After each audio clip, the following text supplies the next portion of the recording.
يا ورا ما سيقماي انفجع سنا جناني ددني فجستني تو ددراري كاكنو يا ورا كاري قماي قدموا منا جناني ددني قوامتني تو أمرا دكاكنو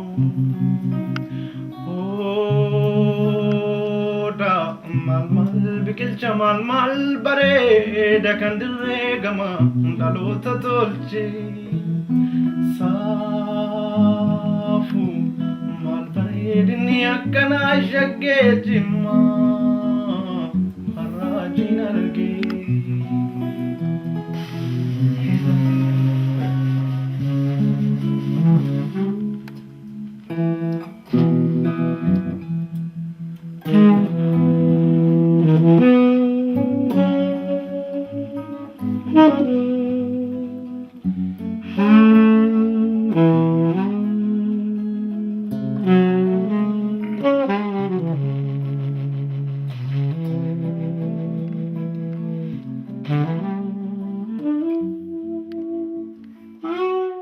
Jeg synger på mitt eget språk.